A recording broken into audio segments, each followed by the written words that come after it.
अस्सलामुअलैकुम नाजरीन, शान अली टीवी में आपको खुशामदीद कहते हैं। दोस्तों, पाकिस्तान की कुछ मशहूर शख्सियात जो पाकिस्तान के मुखालिफ हैं, जिन्हें बिना किसी शको शुबात के पाकिस्तान का दुश्मन कहा जा सकता है। वो लोग जो पाकिस्तान में पैदा हुए, पले बड़े और इज़्ज़त कमाई और बाद में वही लोग इस धरती के दुश्मन बन गए और हमेशा के लिए पाकिस्तान छोड़कर बैरून मुल्क सेटल हो गए। आज की इस वीडियो में हम आपको पाकिस्तान के 7 गद्दारों के बारे में बताने जा रहे हैं जिन्होंने पाकिस्तान से गद्दारी की। वीडियो शुरू करने से पहले आपसे गुजारिश है कि वीडियो को लाइक करने के साथ साथ ज़्यादा से ज़्यादा इस वीडियो को अपने दोस्तों और अजीज़ों के साथ शेयर करें। और अगर आपने अभी तक हमारे चैनल को सब्सक्राइब नहीं किया तो अभी सब्सक्रिप्शन का बटन दबाकर हमारे चैनल को सब्सक्राइब कर लीजिए, जबकि मज़ीद मालूमात के लिए हमारी वेबसाइट shanalitv.com पर विज़िट करें। शुक्रिया। नंबर 7, हुसैन हक्कानी। दोस्तों, सबसे पहले बात करते हैं हुसैन हक्कानी के बारे में।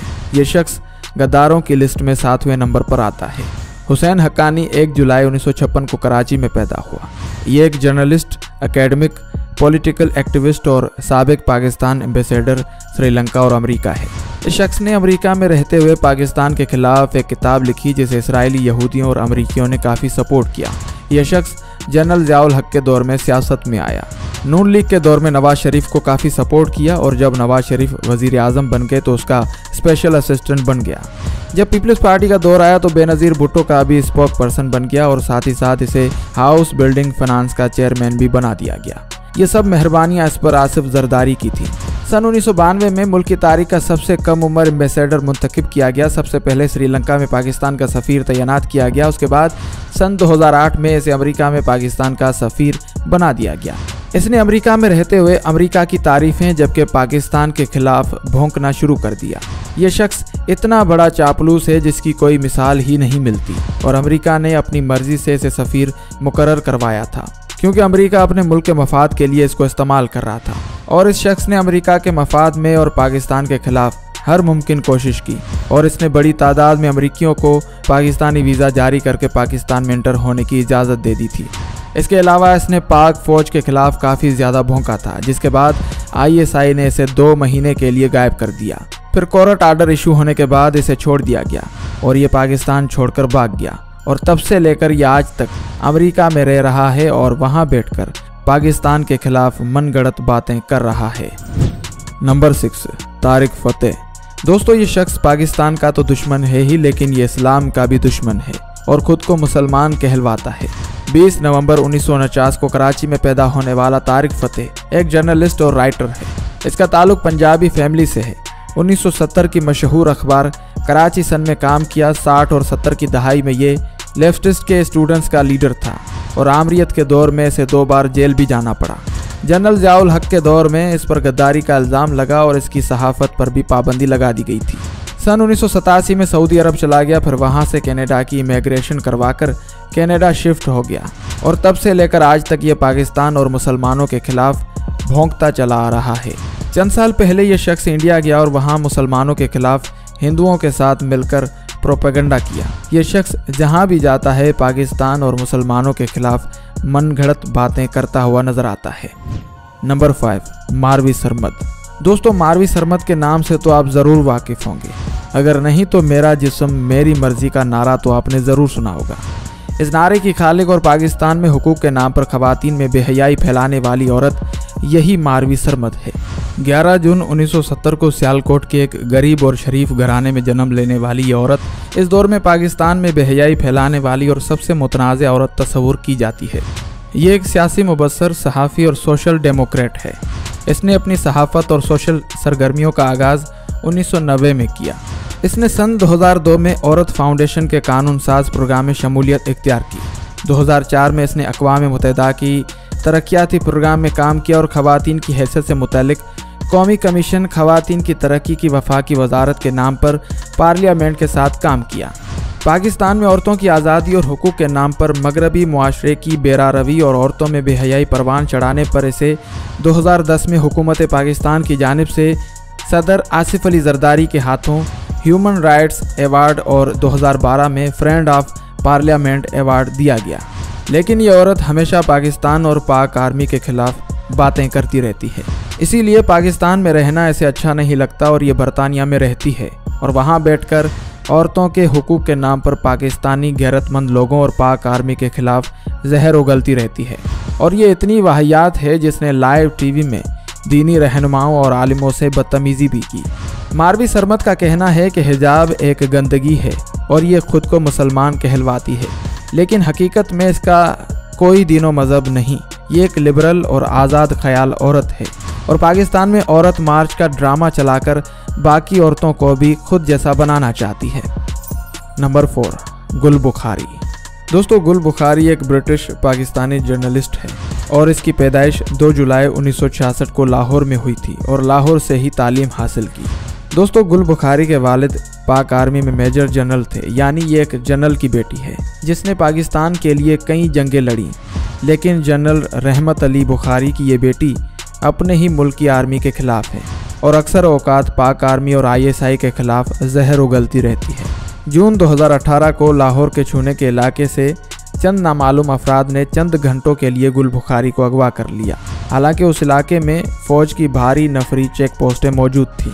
खैर, कुछ ही घंटों के बाद इसे छोड़ दिया गया और ये पाकिस्तान छोड़कर हमेशा के लिए बरतानिया चली गई और तब से लेकर आज तक ये पाकिस्तान, पाक आर्मी और ISI के खिलाफ लिखती रहती है। नंबर 3, मलाला यूसुफजई। दोस्तों, दुनिया की सबसे कम उम्र नोबेल प्राइज़ हासिल करने वाली मलाला यूसुफजई के बारे में आप ज़रूर जानते होंगे। किसी वक्त पाकिस्तानियों की हर दिल अजीज़ समझे जाने वाली मलाला दरअसल गद्दारों की फहरस्त में आती है, क्योंकि इसने पाकिस्तानियों के दिलों और यकीन के साथ खिलवाड़ किया है। लोग जितनी ज़्यादा इससे मोहब्बत करते थे, अब उतनी ही ज़्यादा इससे नफ़रत करते हैं। इसकी मेन वजह यह है कि इसने जो किताब लिखी, आई एम मलाला, दरअसल ये किताब क्रिस्टीना लेब नामी जर्नलिस्ट ने लिखी है।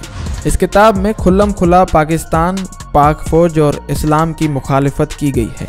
हुकूमत पाकिस्तान की जानिब से इस किताब पर पाबंदी आयद की गई है, लेकिन दीगर ममालिक ख़ास तौर पर इंडिया और अमेरिका में इस किताब को काफ़ी पजीराई मिली है। इस किताब में कुरानी आयात और इस्लामी अहकामात की भी मुखालिफत की गई है। मिसाल के तौर पर एक मर्द का 2 ख़वातीन से निकाह को गलत करार दिया गया है और इस किताब के पेज नंबर 28 में इस्लाम का मजाक बनाया गया है। नऊज़ुबिल्लाह, इस्लाम को मल्टीनेट यानी दहशतगर्द करार दिया गया है, जिस पर मलाला को दौलत, शोहरत और एजाज़ात से नवाजा गया। अब ये मुकम्मल तौर पर बरतानिया में रहती है और वहाँ बैठकर पाकिस्तान के खिलाफ जहर उगलती रहती है। मशहूर गुस्तागे रसूल तस्लीमा नसरीन मलाला को अपनी छोटी बहन करार देती है, जिसने रसूल अकरम सल्लल्लाहु अलैहि वसल्लम के खिलाफ गुस्तखाना किताब लिखी थी। दोस्तों, मलाला की पूरी किताब में अल्लाह ताला के नाम की जगह सिर्फ गॉड लिखा गया है, जबकि हुजूर अकरम सल्लल्लाहु अलैहि वसल्लम के पूरे नाम मुबारक के बजाय सिर्फ मोहम्मद लिखा गया है, पीस बी अपॉन हिम नहीं लिखा गया। किताब के मुताबिक पाकिस्तान रात के अंधेरे में बना था। मलऊना और गद्दार मलाला और उसका बाप लोगों के लिए रोल मॉडल तस्वुर किए जाते थे, लेकिन इनका मकरू चेहरा बेनकाब होने के बाद हर पाकिस्तानी इनसे नफरत करता है। नंबर 2, अदनान समी। दोस्तों, अदनान समी खान, जिसके वालिद पाकिस्तान एयरफोर्स के पायलट और साबिक पाकिस्तानी सफ़ीर थे। अदनान समी के दादा आगा महफूज जान अफ़गानिस्तान के गवर्नर थे। आबाओ अजदाद का ताल्लुक अफ़गानिस्तान से था, यानी अदनान समी एक अफ़गानी नस्ल से है। अदनान समी की पैदाइश 15 अगस्त 1971 को लंदन में हुई थी, यानी जिस रोज़ इंडिया आज़ाद हुआ था उसी दिन ये भी आज़ाद हुआ। तभी तो ये पाकिस्तान, बरतानिया और अफ़गानिस्तान से ज़्यादा इंडिया से मोहब्बत करता है। अब ये मोहब्बत सच्ची है या दौलत और शोहरत के लिए है, ये तो अल्लाह ही जानता है। बचपन में ये पाकिस्तान आ गए, लेकिन म्यूज़िक में दिलचस्पी की वजह से भारत चले गए। लेकिन दोस्तों, आप बताइए कि क्या पाकिस्तानी म्यूज़िक किसी से कम है जो ये भारत चले गए? भारत में इसने संगीत यानी म्यूज़िक सीखा, फिर लंदन चला गया, फिर वहाँ बैठकर अपने एल्बम रिलीज़ करवाता रहा, जिसे पाकिस्तानियों ने एक पाकिस्तानी सिंगर होने के नाते इसको काफ़ी सपोर्ट किया। फिर ये पाकिस्तान आया, पाकिस्तान में ज़ेबा बख्तियार से शादी की, जिससे एक बेटा अज़ान समी खान पैदा हुआ। फिर 4 साल बाद 1997 में तलाक हो गई। उसके बाद इसने 2 शादियां मज़ीद की। दूसरी शादी दुबई की सबा गिलादरी से की, जिससे 2 दफ़ा निकाह और दोनों दफ़ा अलहदगी हो गई। तीसरी शादी जर्मनी की रोया फरियाबी से की, जिससे एक बेटी मदीना समी खान पैदा हुई। दोस्तों अदनान समी 2002 में इंडिया गया और वहाँ विजिटर वीज़ा के ज़रिए इंडिया में रहता रहा और अपना विजिटर वीज़ा एक्सटेंड करवाता रहा। लेकिन जब 2015 में मोदी की हुकूमत आई तो अदनान समी खान ने इंडियन नेशनलिटी के लिए अप्लाई कर दिया और इंडिया से वफादारी साबित करने के लिए पाकिस्तान के खिलाफ बयानबाजी शुरू कर दी। पाकिस्तान के खिलाफ बयानबाजी पर अदनान समी खान को इंडिया की नेशनलिटी दे दी गई और अब ये बेचारा हर मौके पर इंडिया के साथ वफादारी साबित करने की कोशिश में रहता है। दोस्तों जब भी पाक भारत ताल्लुकात ख़राब होते हैं या कोई मसला होता है तो अदनान समी खान को शक की निगाह से देखा जाता है और फिर इसे खुद की वफादारी साबित करने के लिए इंडिया की फेवर में और पाकिस्तान के खिलाफ बोलना पड़ता है। दोस्तों अदनान समी की वालदा, भाई और बेटा आज भी पाकिस्तानी हैं और पाकिस्तान में ही रहते हैं, लेकिन अदनान समी इंडियन है और इंडिया में रहता है। नंबर 1, अल्ताफ़ हुसैन।